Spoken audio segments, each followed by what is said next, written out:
Assalamualaikum warahmatullahi wabarakatuh. Alhamdulillahirabbil alamin. Wassalatu wassalamu ala asyrafil anbiya'i wal mursalin wa ala alihi wa sahbihi rasulillahi ajma'in, amma ba'du. Salawat beriring salam tidak lupa pula kita panjatkan kepada baginda kita Muhammad sallallahu alaihi wasallam dengan ucapan Allahumma salli ala Sayyidina Muhammad wa ala ali Sayyidina Muhammad. Yang saya hormati dosen pengampu saya, Bapak Dr. Insinyur Haji Suparto, SH, SIP, MM, MSI. Yang saya hormati kawan-kawan, rekan-rekan seperjuangan yang begitu semangat kuliah daringnya, karena kita sebagai pencetus sejarah dalam sepanjang periode pada zaman kita melakukan kuliah daring, yang mana yang biasanya kita mengajar itu di lokal, hari ini kita pakai sistem daring dalam jaringan. Semoga kawan-kawan sehat semua, termasuk dosen saya. Adapun mata kuliah yang di sini adalah filsafat hukum. Saya akan coba sedikit sesuai pemahaman saya yang saya ambil mengenai sebuah peraturan perundang-undangan. Sebelum kita masuk sebuah peraturan perundang-undangan, tentu kita bercerita sedikit mengenai dasar negara kita, yaitu Pancasila.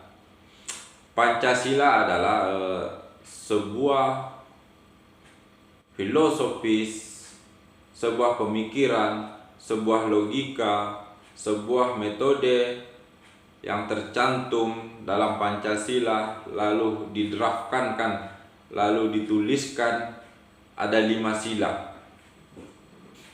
Semua peraturan perundang-undangan harus bercumpu, harus berkacamata, jangan sampai bertentangan dengan Pancasila. Karena sebuah peraturan perundang-undangan dia harus memahami Pancasila, harus mengupas, harus mengetahui Pancasila itu sedalam-dalamnya. Jika tidak memahami bagaimana apa itu Pancasila, maka sebuah aturan itu bisa saja keliru, bisa saja bertumpang tindih, karena tidak ada landasan atau tidak ada pandangan atau tidak ada kontrol dalam pembuatannya. Makanya sebagai Pancasila itu adalah dasar negara.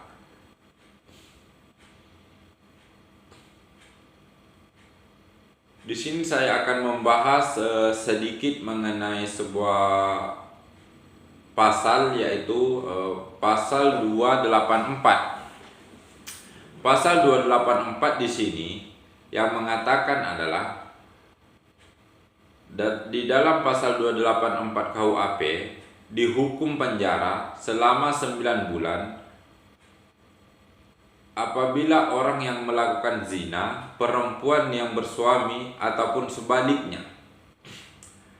Nah, ketika kita mentelaah pasal tersebut 284 ini, orang bisa dihukum ketika sudah melakukan perzinahan, akan tetapi sudah mempunyai suami ataupun istri, baru bisa terjerat 284.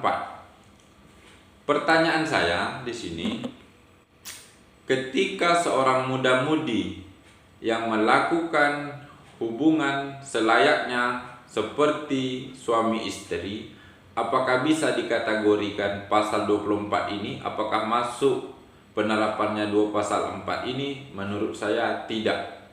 Begitulah kolonial Belanda meninggalkan sebuah jejak yang tidak sebenarnya yang tidak bisa kita pakai. Mau tak mau itu harus kita terapkan. Karena sampai hari ini kita belum punya revisi. Revisi sudah ada, tapi hari ini belum diketok palukan, sudah sangat jauh pembahasan RUU sampai hari ini belum diketok palukan. Jadi kita kembali lagi ke pasal 284, bahwasanya di dalam hukum adat sendiri, ketika orang yang melakukan sebuah zina, bahkan kadang-kadang di lingkungan kecil seperti di kampung-kampung, orang berpacaran saja yang bukan suami istri, mereka diusir, mereka disuruh pergi. Apalagi ketika seorang pasangan muda-mudi yang melakukan hubungan intim.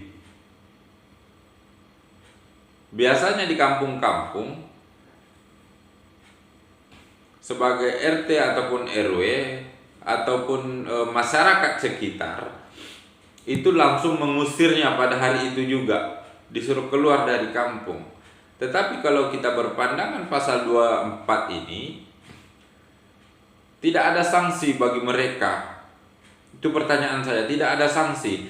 Yang ada sanksi di sini hanya suami ataupun istri yang sudah ada legal standingnya, yang melakukan perselingkuhan, terus mereka berbuat zina di suatu tempat semisalnya, baru bisa diterapkan 2 pasal 4. Akan tetapi menurut saya 284 tidaklah bisa diterapkan terhadap pasangan muda-mudi.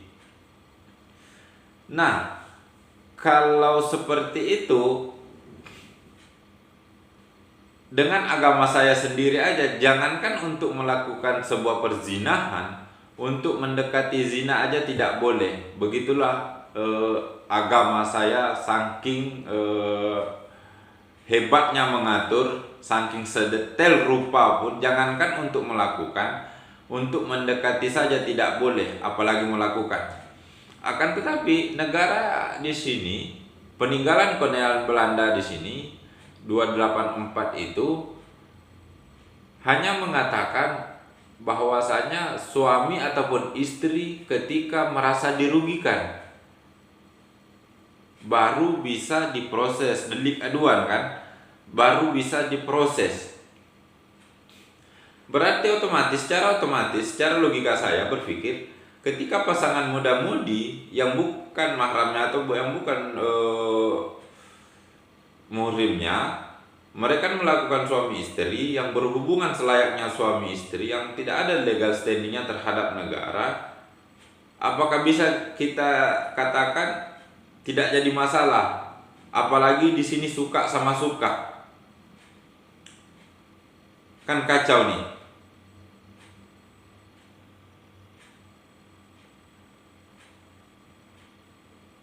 Jadi secara garis besar, bahwa kolonial sendiri, bahwasanya kita sudah merdeka, akan tetapi secara moral kita dijajah, kan begitu? Secara etika kita dijajah, karena penerapan sebuah peraturan kita sendiri, kita tidak bisa merubahnya, akan tetapi kita diberi kebebasan.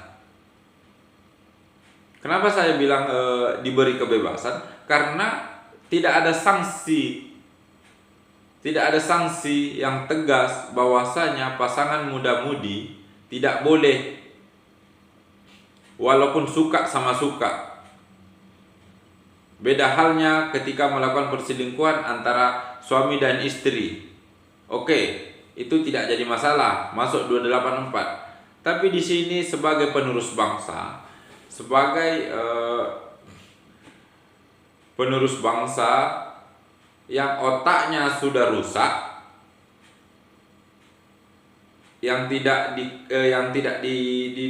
dijaga oleh pemerintah, yang dikasih peninggalannya terhadap Belanda, mereka bebas untuk melakukan apa saja. Yang penting statusnya suka sama suka, tidak ada yang dirugikan. Beda halnya dengan ketika suami istri yang telah berbuat zina. Artinya di sini dalam rancangan undang-undang KUHP tersebut, kalau tidak salah dalam pasal 419 sudah dikatakan di situ, walaupun yang bukan suami istri ataupun mereka sama-sama lajang, seorang laki-laki ataupun perempuan, mereka tetap dihukum. Kalau tidak salah setahun, paling lama setahun rancangan undang-undang itu. Nah, artinya di sini moral, etika kita sudah rusak terhadap penerapan pasal ini karena kebebasan tadi. Jadi menurut saya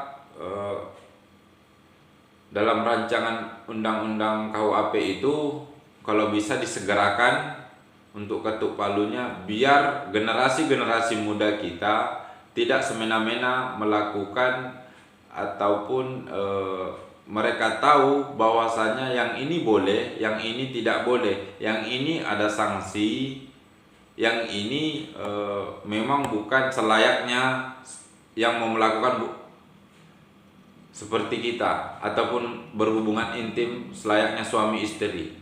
Harus ada ikatan pernikahan baru bisa melakukan. Nah, mungkin itu saja yang bisa saya sampaikan. Lebih dan kurangnya mohon maaf. Wabillahi taufiq wal hidayah. Wassalamualaikum warahmatullahi wabarakatuh.